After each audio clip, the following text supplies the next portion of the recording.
Qué bueno que podemos continuar con nuestro estudio de el libro de Judas. En nuestro último estudio bíblico hablamos acerca de el dolor que sentía Judas al mirar la manera como termina la existencia de los apóstatas.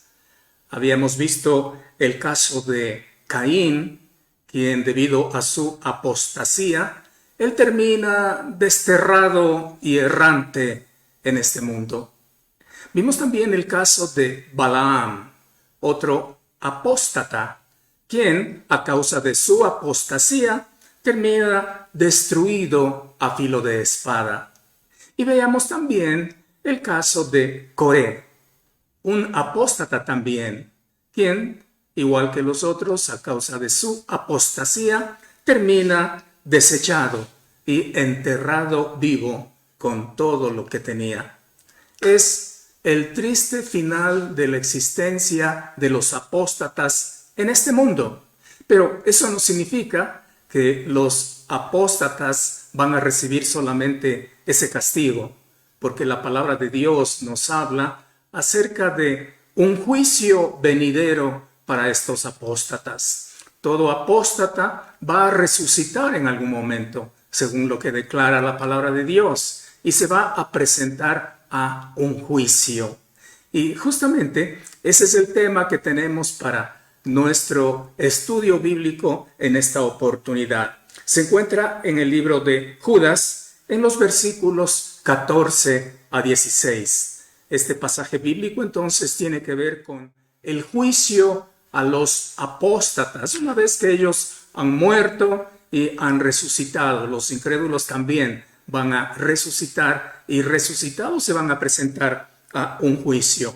En este pasaje bíblico vamos a ver la profecía del juicio, después el juez del juicio, luego el veredicto del juicio. A continuación, los sujetos del juicio y finalmente los cargos del juicio. Así que con esa idea en mente, vayamos a la escritura, Judas, versículos 14 a 16. Voy a leer estos versículos. Dice así la palabra del Señor. De estos también profetizó Enoc, séptimo desde Adán, diciendo: He aquí, vino el Señor con sus santas decenas de millares, para hacer juicio contra todos y dejar convictos a todos los impíos de todas sus obras impías que han hecho impíamente, y de todas las cosas duras que los pecadores impíos han hablado contra él. Estos son murmuradores, querellosos, que andan según sus propios deseos, cuya boca habla cosas infladas, adulando a las personas para sacar provecho. De esta manera es como Judas nos habla de ese juicio que espera a todos los apóstatas, no solo del pasado, sino también del presente y, por supuesto, también los apóstatas del futuro. En primer lugar, entonces, tenemos la profecía del juicio en el versículo 14, cuando dice: de estos también profetizó Enoc, séptimo desde Adán. Al hablar de estos, este pronombre demostrativo se refiere a los apóstatas, no solamente a Caín, a Balaam, a Coré, sino a todos los apóstatas que han existido antes, en el presente y después, hasta que el Señor Jesucristo venga a arrebatar a su iglesia. De este juicio se habló por parte del profeta Enoc. Este personaje del Antiguo Testamento dice que es la séptima generación desde Adán. Eso lo podemos comprobar en el libro de Primera de Crónicas, allí en el capítulo 1, cuando se habla de las genealogías. Allí aparece justamente este personaje, Enoc, y habla en cuanto a que es la séptima generación después de Adán. Mire lo que dice Primera de Crónicas, capítulo 1, versículos del 1 al 3. Adán, Set, Enos, Cainán, Mahalaleel, Jared, Enoc, Matusalén, Lamec. Ahí aparece entonces ya este personaje, Enoc. Enoc fue un hombre íntegro en todo sentido.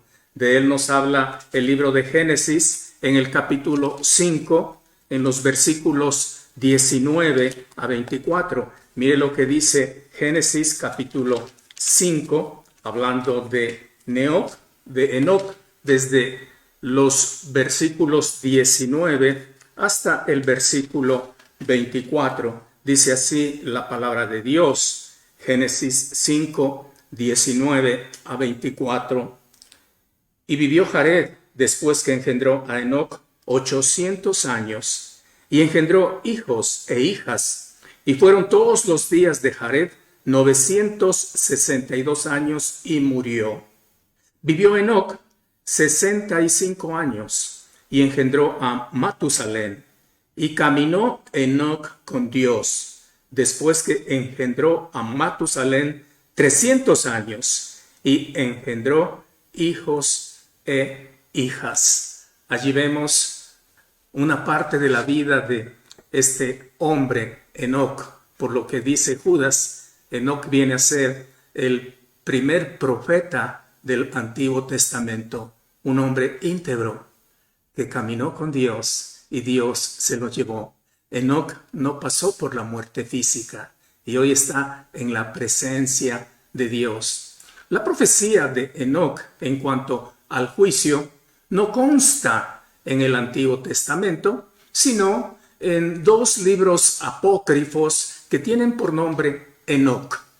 Estos libros apócrifos, que significa de origen desconocido, contienen tradiciones, interpretaciones muy apreciadas por los judíos del primer siglo. Lo que cita Judas al hablar de la profecía de Enoc, efectivamente fue profetizado por Enoc, el profeta antidiluviano.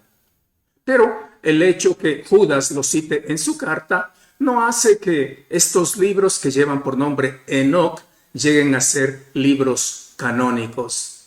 El apóstol Pablo también citó, para enfatizar algún punto de su mensaje, algunos pensamientos que no son necesariamente de la Biblia, pero que sirven para ilustrar lo que Pablo quería enseñar.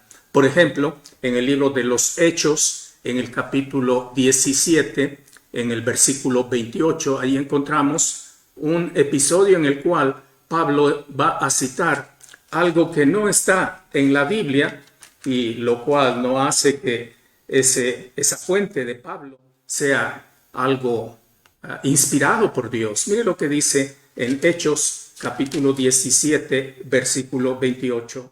Porque en él vivimos y nos movemos, y somos como algunos de vuestros propios poetas también han dicho, porque el linaje suyo somos. Aquí encontramos entonces a Pablo citando algo que no proviene de la Biblia, pero que sirve para enfatizar lo que él trata de enseñar.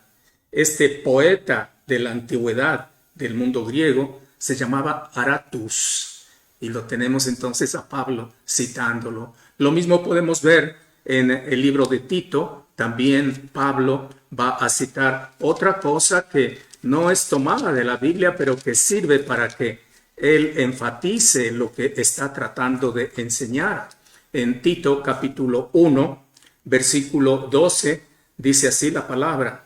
Uno de ellos, su propio profeta, dijo: los cretenses siempre mentirosos, malas bestias, glotones y ociosos. Aquí tenemos nuevamente a Pablo citando algo que dijo alguien y que no necesariamente está en la Biblia. En este caso, este profeta de quien habló Pablo aquí en Tito 1:12 se llamaba Epiménides. Entonces no hay ningún problema en que al escribir su carta, Judas cite a Enoc, porque debemos entender que lo que Judas escribe es inspirado por Dios. Y eso significa que es el Espíritu Santo quien interviene en la vida del escritor Judas para rescatar esa profecía verdadera, real, de Enoc, este hombre antediluviano que hizo la profecía.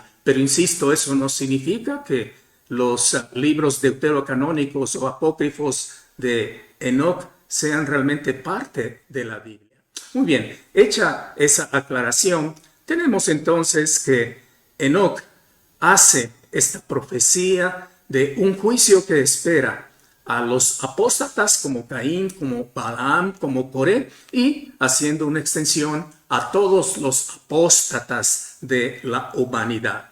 En segundo lugar, vamos a ver que este juicio no solamente era para los apóstatas, sino que también hay un juicio que espera a todo pecador.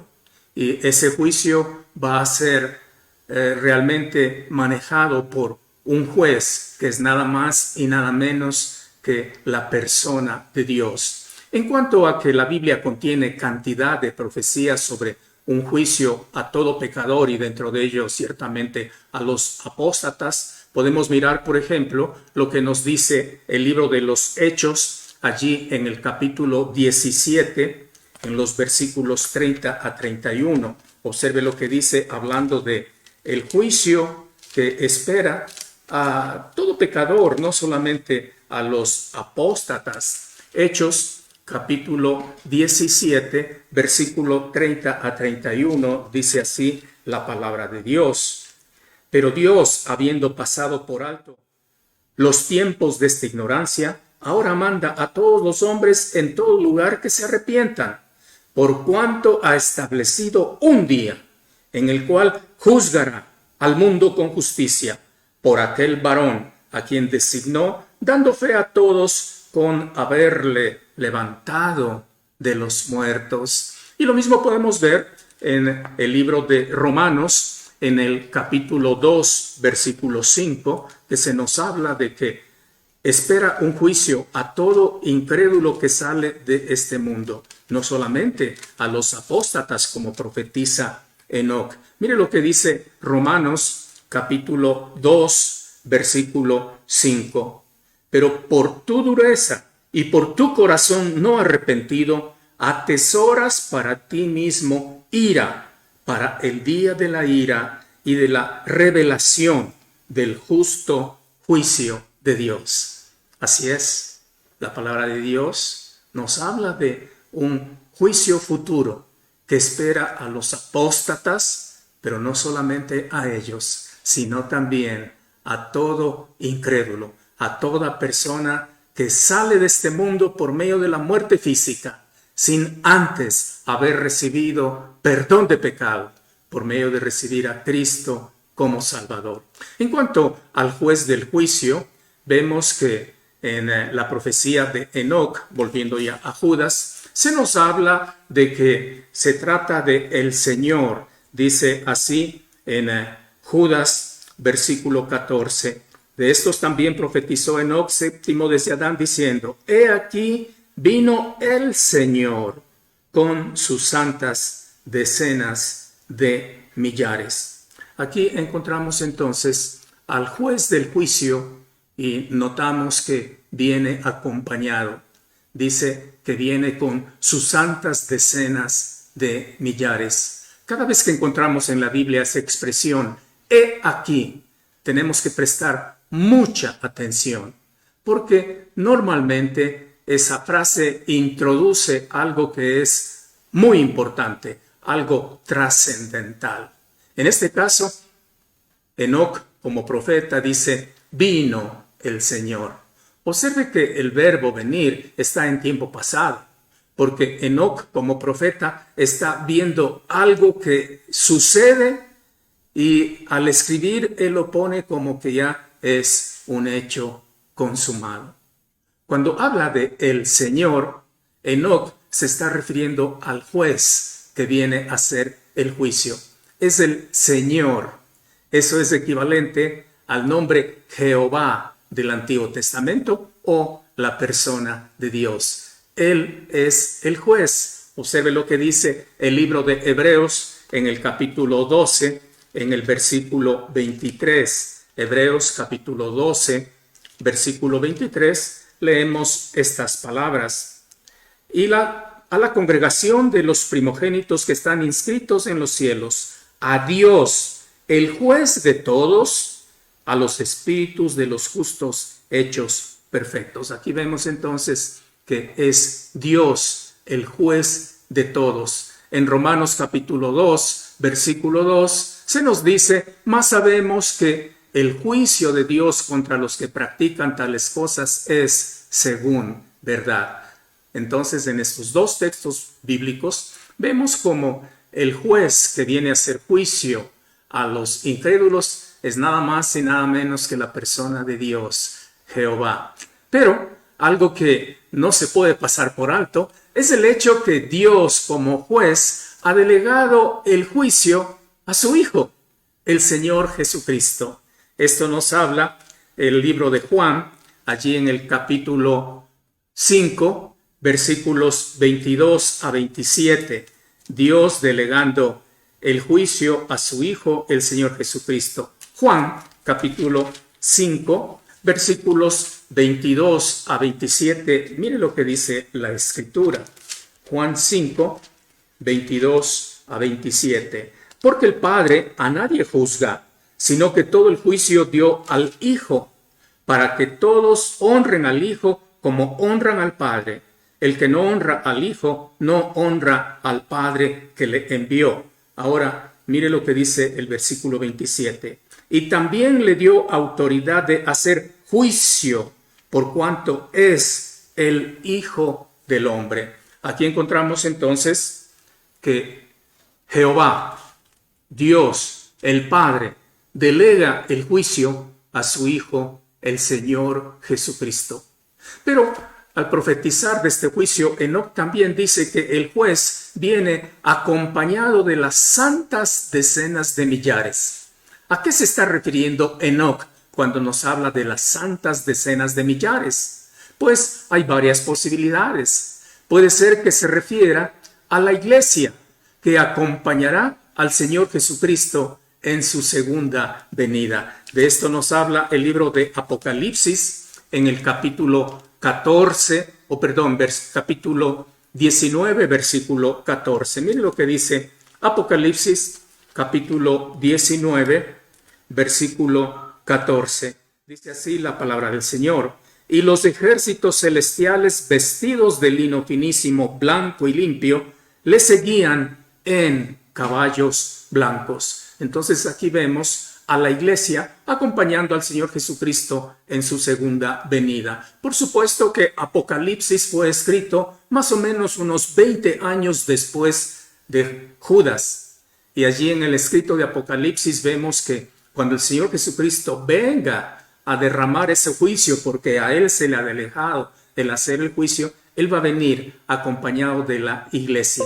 No es que la iglesia va a ayudar en el juicio al Señor Jesucristo, pero la iglesia ya glorificada va a estar acompañando al Señor Jesucristo en su segunda venida. Pero otra posibilidad, al hablar de las santas decenas de millares que acompañan al Señor en el juicio, puede ser también una referencia a los ángeles. De esto nos hablan varios textos. Por ejemplo, en el libro de Mateo, en el capítulo 13, en el versículo 41, se nos habla de la presencia de ángeles acompañando al Señor Jesucristo en el juicio. Mire lo que dice Mateo capítulo 13, versículo 41.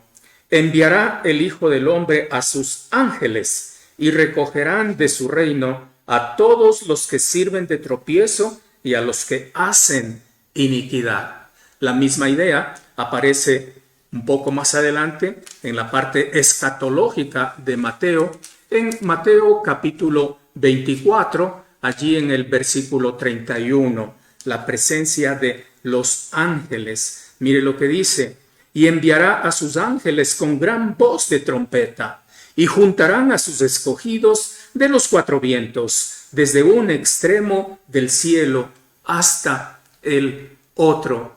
Y por supuesto también el apóstol Pablo hace referencia al mismo hecho en 2 a Tesalonicenses capítulo 1 versículo 7. 2 a Tesalonicenses 1:7 dice lo siguiente, hablando de la presencia de los ángeles. Y a vosotros que sois atribulados, daros reposo con nosotros cuando se manifieste el Señor Jesús desde el cielo con los ángeles de su poder. Vemos entonces que, según la profecía de Enoc, viene Jehová el Señor a hacer juicio. Él delega este juicio a su Hijo, el Señor Jesucristo. Y Él viene a ejecutar ese juicio acompañado de decenas de millares. ¿Quiénes son ellos? Pues puede ser la iglesia que acompaña al Señor Jesucristo en su segunda venida. O pueden ser los ángeles que vienen juntamente con el Señor para derramar este juicio sobre el mundo incrédulo. En tercer lugar, tenemos el veredicto del juicio. Vamos a volver a Judas, el libro que estamos estudiando, en el libro de Judas, y ahí vamos a ver en el versículo 15 el veredicto a los apóstatas y por extensión a todo incrédulo. Note lo que dice versículo 15 del libro de Judas, hablando del juicio. Dice, para hacer juicio contra todos.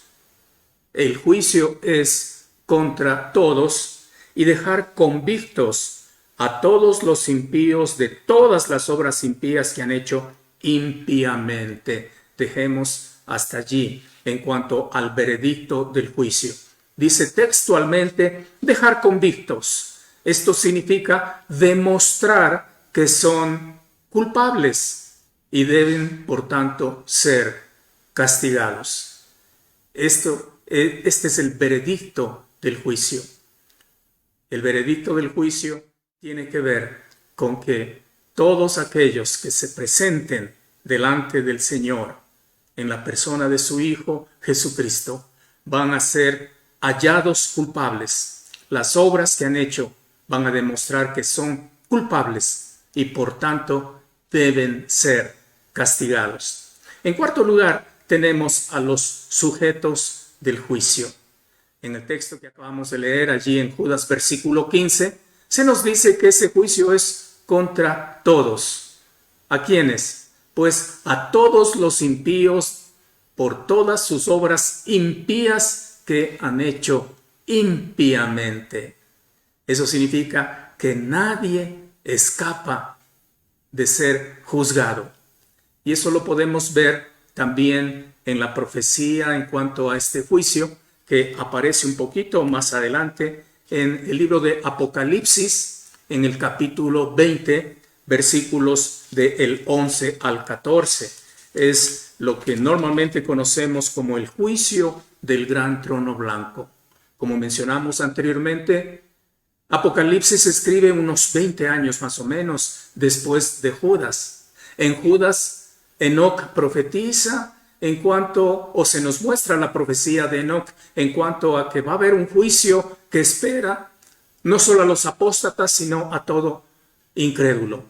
Y en Apocalipsis ya se nos describe con mayor detalle cómo va a ser este juicio. Mire lo que dice desde el versículo 11 hasta el versículo 14 de Apocalipsis 20. Y vi un gran trono blanco, y al que estaba sentado en él, de delante del cual huyeron la tierra y el cielo, y ningún lugar se encontró para ellos. Y vi a los muertos grandes y pequeños de pie ante Dios, y los libros fueron abiertos, y otro libro fue abierto, el cual es el libro de la vida. Y fueron juzgados los muertos por las cosas que estaban escritas en los libros según sus obras. Y el mar entregó los muertos que había en él, y la muerte y el Hades entregaron los muertos que había en ellos, y fueron juzgados cada uno según sus obras. Y la muerte y el Hades fueron lanzados al lago de fuego. Esta es la muerte segunda. Y el que no se halló inscrito en el libro de la vida fue lanzado al lago de fuego.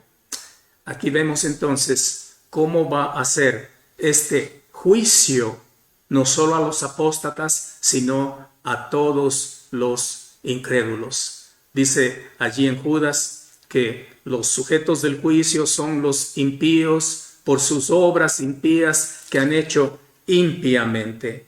Y más adelante en el versículo 15 también habla al final de pecadores impíos que han hablado contra él. Vemos 4 veces en un solo versículo: impíos, impías, impíamente. Estas son las personas que van a ser juzgadas, los sujetos del juicio. La palabra impío significa que no tienen temor de Dios y lo demuestran por medio de sus acciones totalmente irrespetuosas en cuanto a Dios. Ellos son los impíos. En Apocalipsis 20 vemos como estos impíos ya resucitados, porque ellos también van a resucitar, se presentan delante del juez. El juez está sentado en un trono blanco. Es un juez excelso, un juez maravilloso. Tanto es así que huyen de él el cielo y la tierra, y ningún lugar se encuentra para ellos. Y allí están los muertos grandes y pequeños. Eso quiere decir personas comunes y corrientes y personas nada importantes también. Están vivos, de pie, ante Dios, el Señor Jesucristo en su trono. Y se abren los libros y también otro libro que es el libro de la vida. Cuando habla de los libros se está refiriendo a las obras que hacen todos los incrédulos mientras estaban vivos en este mundo. Será como mirar una película de todo lo malo que hicieron ellos. Esto se usa como evidencia para declararlos culpables. Pero hay también otro libro que se abre, es el libro de la vida. En ese libro están inscritos los nombres de todos aquellos que hemos recibido a Cristo como nuestro Salvador y que hemos sido perdonados de nuestro pecado. Y ningún incrédulo, ningún impío tiene su nombre inscrito en ese libro. Y esa también es otra evidencia por la cual los impíos son condenados. No solo por las obras impías que han hecho, sino también porque sus nombres no están en el libro de la vida. Y después ellos escuchan entonces el veredicto del juez. El veredicto del juez es al lago de fuego. Fueron lanzados al lago de fuego. Esta es la muerte segunda. Eso es lo que espera a los apóstatas. Espera también a toda persona que no recibe perdón de pecados por haberse resistido a recibir a Cristo como Salvador. Es terrible. Obras impías, hechos por impíos de una manera impía. Algún día van a tener que dar cuenta a Dios de todo lo que hicieron. Para ellos será demasiado tarde, porque ya no hay perdón para ellos, y lo único que queda es ser arrojados al lago de fuego. En quinto lugar, volviendo a nuestro estudio de Judas, tenemos los cargos del juicio. Tanto en el versículo 15 como en el versículo 16 se nos habla de las cosas por las cuales estos impíos están siendo juzgados, los cargos del juicio. Dice allí en el versículo 15, hablando de obras impías que han hecho impíamente y de todas las cosas duras que los pecadores impíos han hablado contra él. En el versículo 16 dice, estos son murmuradores, querellosos, que andan según sus propios deseos, cuya boca habla cosas infladas, adulando a las personas para sacar provecho. Aquí tenemos entonces una lista bastante completa de las obras impías que hacen los impíos impíamente. Varias cosas se mencionan en cuanto a esto. Se habla de todas las cosas duras que los pecadores impíos han hablado contra el Señor.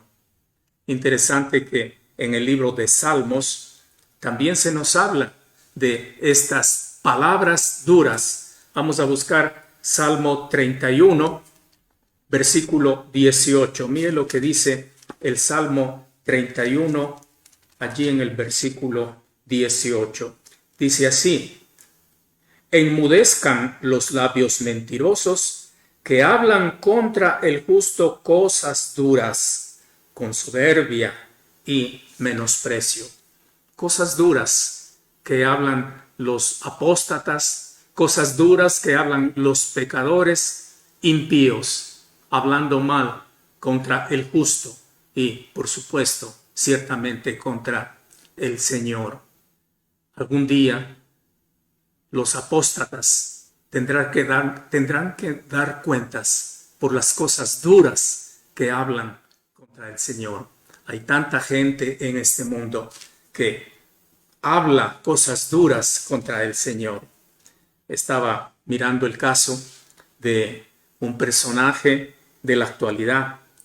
Él era pastor del centro evangelístico Higher Dimensions en Tulsa, en el estado de Oklahoma, en Estados Unidos. Un pastor de una iglesia gigantesca, una mega iglesia.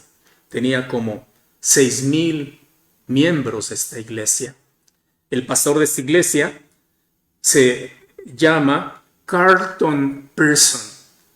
Él era un hombre que estudió en una universidad carismática muy pentecostal, dirigida por Oral Roberts, otro personaje también muy reconocido dentro del pentecostalismo carismático. Y este personaje, Carlton Pearson, era uno de los discípulos preferidos de Oral Roberts. Cuando Pearson terminó sus estudios ahí en esa universidad, se fue a servir al Señor en Tulsa, en Oklahoma, y ahí comenzó a servir al Señor en esta iglesia, Higher Dimensions. Este hombre, Pearson, era una persona muy reconocida, una persona muy de fácil palabra para llegar a la gente. Y eso explica la cantidad de personas que en poco tiempo llegó a tener esa iglesia. Nada más y nada menos que unas 6,000 personas, según se tiene conocimiento. Pero lamentablemente sucede algo extraordinario en la vida de este hombre. Se dice que él estaba mirando las noticias un día en la televisión y allí pasaban lo que estaba sucediendo en este país africano de Ruanda, en la época en que había guerra entre tribus y la gente estaba muriendo en cantidad. Y este pastor, Carlton Pearson, estaba tan impresionado al ver la violencia, al ver la cantidad de gente que moría, que quedó prácticamente en shock. Y en esas condiciones, según él mismo relata, recibió de parte de Dios un mensaje directamente para él. En ese mensaje Dios le decía: ¿piensas tú que todas esas personas que por miles están muriendo en Ruanda van a ir al infierno? Y Dios mismo da la respuesta a esa pregunta. Y supuestamente Dios le dice a Carlton Pearson: no, esas personas no van al infierno. Esas personas van al cielo. Esas personas son salvas. En otras palabras, el infierno no existe. Nadie va a ir al infierno. Un Dios de amor no puede castigar a una persona arrojándole por la eternidad en el infierno. Ese es el mensaje que supuestamente recibe de parte de Dios este famoso pastor, Carlton Pearson. Y por supuesto, el siguiente domingo toma el púlpito y empieza a enseñar ese mensaje que, según él, recibió directamente de parte de Dios. El infierno no existe. Toda persona que muere en este mundo va directamente al cielo, porque Dios es un Dios de amor. Por supuesto, esta enseñanza llega a ser todo un impacto en la iglesia en la cual él estaba sirviendo.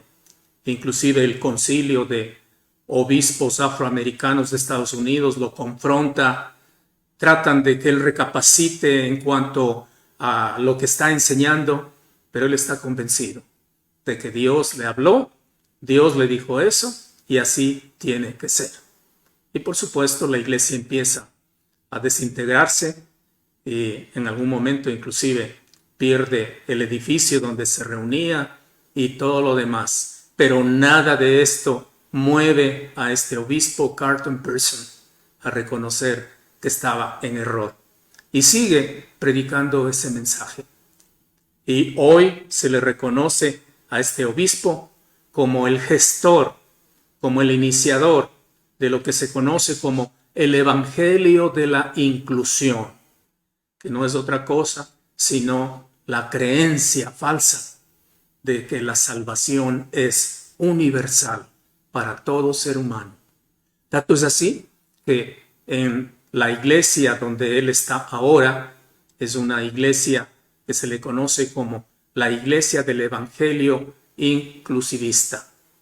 Allí toda persona es bienvenida, no importa la religión que profese, no importa si ha recibido o no ha recibido al Señor, no importa el estilo de vida que tenga, todos son bienvenidos, todos son aceptados. Los líderes, algunos de ellos son homosexuales o lesbianas, no hay ningún problema, todos tienen puertas abiertas porque todos un día van a estar en el cielo. El Evangelio de la inclusividad. Pues personas como estas, triste y lamentablemente, son aquellas que en algún momento en el futuro van a estar delante de Dios y se van a abrir los libros donde constan todas sus malas obras, donde constan en detalle las cosas duras que han dicho en cuanto al Señor. Y esos libros se van a abrir y servirán de evidencia para el veredicto que van a recibir. Los nombres de esas personas no estarán en el libro de la vida. No olvide que un apóstata no es un creyente genuino que después se convierte en apóstata. Un apóstata es un incrédulo que probablemente finge ser creyente, pero en algún momento se muestra que en realidad no ha sido. La salvación no se puede perder. Un genuino creyente no puede volverse apóstata. El apóstata es un incrédulo. Y si muere en esas condiciones, algún día va a resucitar y se va a presentar ante el juicio del gran trono blanco y recibirá la justa condenación por sus obras y porque su nombre no está inscrito en el libro de la vida. Son los hechos, los cargos del juicio por los cuales los apóstatas son condenados. Pero también, volviendo a Judas, vemos que estos apóstatas dice que son murmuradores. Eso significa que son rezongones. Eso significa los que siempre están reclamando algo en contra de Dios. Allí tendremos a personas que siempre echan la culpa a Dios por todas las cosas que suceden en este mundo. Hay guerras, ¿quién es el culpable? Dios es el culpable, porque Él podría quitar todas las guerras y no lo hace. Hay enfermedad, ¿quién es el culpable? Dios es el culpable, porque Él podría evitar que haya enfermedad en el mundo y no lo hace. Hoy el mundo está sufriendo grandemente a causa de este terrible virus, el COVID-19. Y hay tanta gente en el mundo que habla cosas duras en contra de Dios, que son murmuradores en contra de Dios, rezongones en contra de Dios. ¿Dónde está Dios para que haya millones ya infectados por el virus? ¿Dónde está Dios para que no sane a aquellas personas que ya están enfermas? Son los murmuradores, los que siempre están reclamando cosas contra Dios, los que están echando a Dios la culpa de todo lo malo que hay hoy en el mundo y no se dan cuenta que si hay maldad en el mundo, que si hay guerra en el mundo, que si hay enfermedad en el mundo, que si hay violencia en el mundo, que si hay corrupción en el mundo, todo es porque el ser humano ha puesto a Dios aparte de ellos. No hay por qué culpar a Dios por las cosas malas que pasan en el mundo. Pero los apóstatas, entre las cosas terribles que ellos hacen, es justamente atacar a Dios, echándole la culpa de todo lo que malo que sucede en el mundo. Por eso Judas dice que estos son murmuradores, son rezongones en contra de Dios. Pero también Judas dice que estos apóstatas son querellosos. Eso quiere decir que siempre están buscando faltas. Son como los israelitas en el desierto. Dios obró milagrosamente para sacarlos de la tierra de esclavitud y llevarlos a la tierra que fluye leche y miel. Pero mientras caminaban por el desierto, allí estaban los querellosos, allí estaban quejándose de la falta de agua, de la falta de pan, de la falta de sombra, de la oscuridad. Allí estaban quejándose de todo lo que veían en su trayecto hacia la tierra prometida. Son los querellosos, son aquellos que siempre están buscando algo para quejarse en contra de Dios. ¿Cómo es posible que Dios haga tal cosa? ¿Cómo es posible que Dios permita tal otra cosa? Son los quejosos, son los querellosos. Pero más adelante, Judas también, al hablar de los cargos, al hablar de aquellas cosas por las cuales los apóstatas son convictos, dice que andan según sus propios deseos. Andan según sus propios deseos. Esto significa que estos querellosos se mueven única y exclusivamente para satisfacer sus bajos instintos. Esto significa que estos apóstatas querellosos hacen todo lo que esté a su alcance, todo lo que venga a la mano para satisfacer sus bajas pasiones. Así son.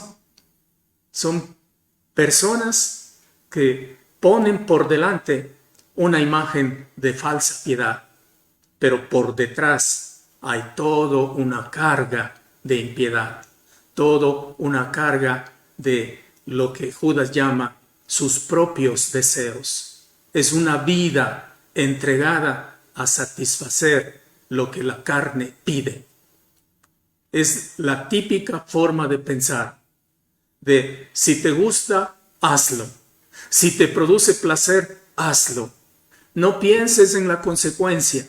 No pienses en quién puede quedar lastimado o afectado. Si te gusta hacerlo, hazlo. Si te complace, hazlo. Andan según sus propios deseos. Cada vez que vemos a una persona que se ha entregado a la apostasía, vemos a un personaje que está justamente allí para vivir de acuerdo a lo que la carne pide. Viene a mi mente tantos casos de personas que triste y lamentablemente han ido por ese camino. Personas que aparentaban y tenían una imagen de ser íntegros, una imagen de estar siempre haciendo lo que es correcto. Pero detrás de ellos, en ese mundo que no se puede ver por aquellos que están afuera, había una vida entregada totalmente a la impiedad. De ellos es de quienes habla Judas cuando dice que andan según sus propios deseos, para satisfacer todo lo que el pecado pide. Ellos piensan que nunca van a ser vistos o nunca se va a tomar en cuenta esa forma impía de vivir. Pero por lo que Judas nos escribe en su carta, nos muestra con claridad que un día ellos van a estar recibiendo el castigo a causa de andar según sus propios deseos. Todo lo que buscan es para su propio bien. En el Evangelio de la Prosperidad vimos cantidad de casos de personas que viven este estilo de vida. Todo su mensaje, toda su plataforma para llegar a la gente tiene ese propósito de cumplir sus propios deseos, de satisfacer sus propias necesidades. Eso es lo que cuenta, eso es lo que importa. Pero Judas prosigue diciendo, en cuanto a los cargos por los cuales los apóstatas son declarados convictos, dice que hablan cosas infladas, cuya boca habla cosas infladas. Esto significa que estos apóstatas son fanfarrones, se jactan de ser gran cosa. Como veíamos anteriormente en la descripción que Judas hace de los apóstatas, dice que son manchas en los ágapes, que comen impúdicamente con los creyentes, pero en realidad son pastores que se apacientan a sí mismos. Y Judas los compara con nubes sin agua. Judas los compara con vientos. Judas los compara con árboles otoñales. Judas los compara con árboles infructuosos. Judas los compara con desarraigados, 2 veces muertos. Dice que son como fieras ondas del mar, que espuman su propia vergüenza. Así son los apóstatas. Hablan cosas infladas. Ofrecen mucho, pero no cumplen nada. Son fanfarrones, se jactan de grandes cosas.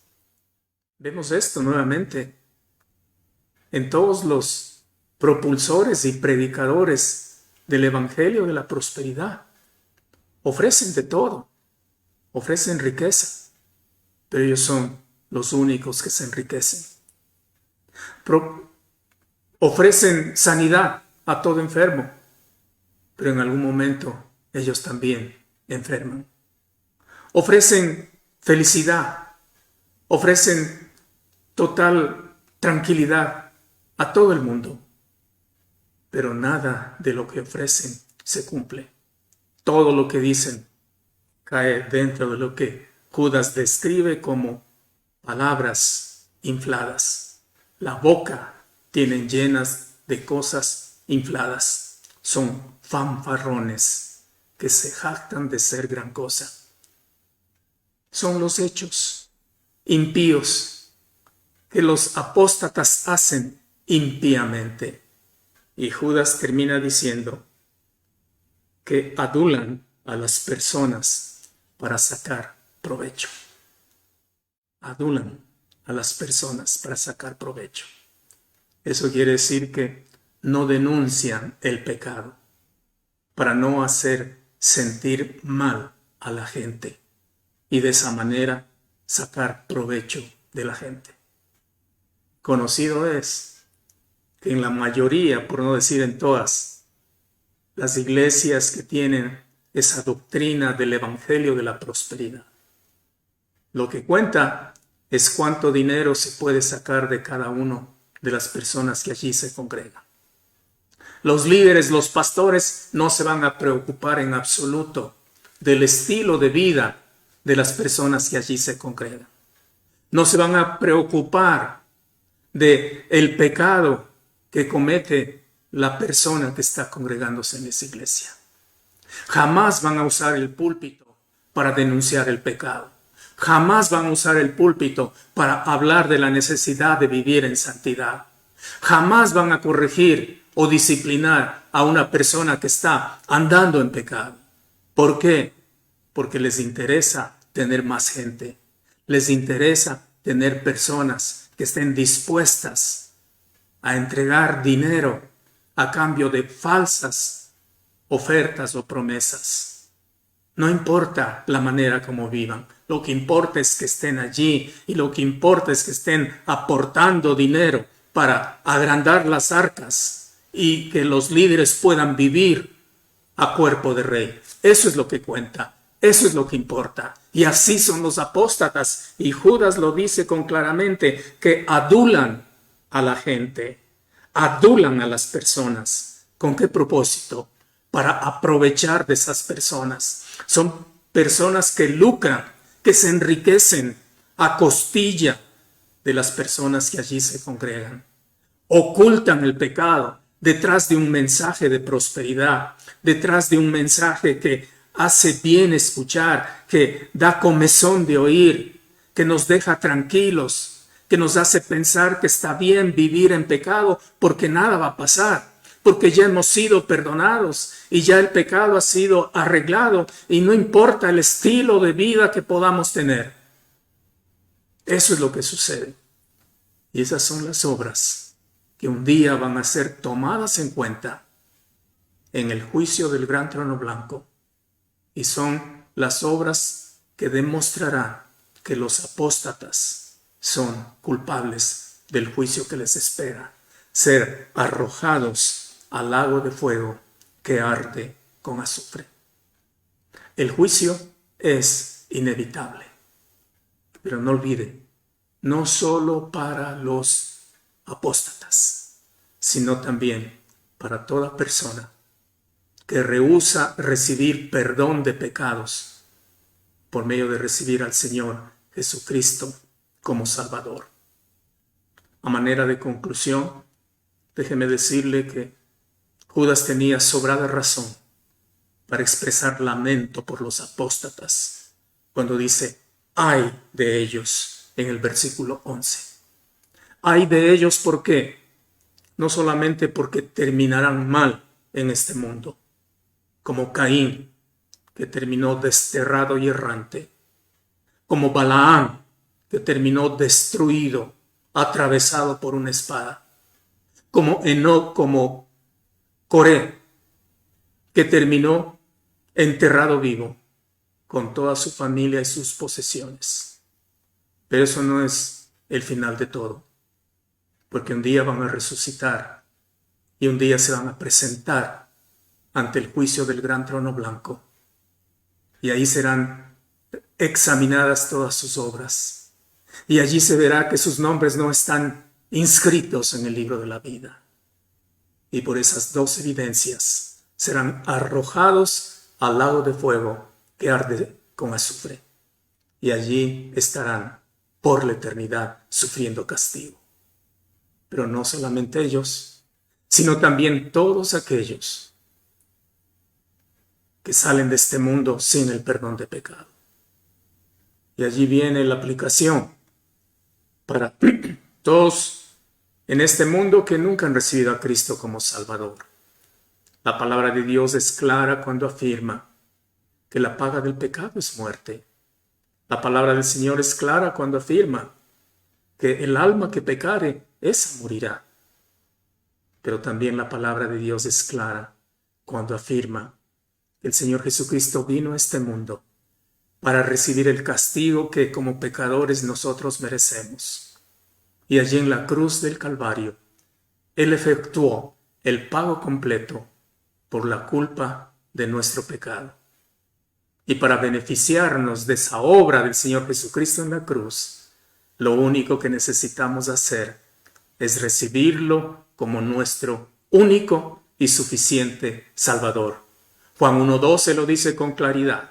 Mas a todos los que le recibieron, a los que creen en su nombre, les dio potestad de ser hechos hijos de Dios.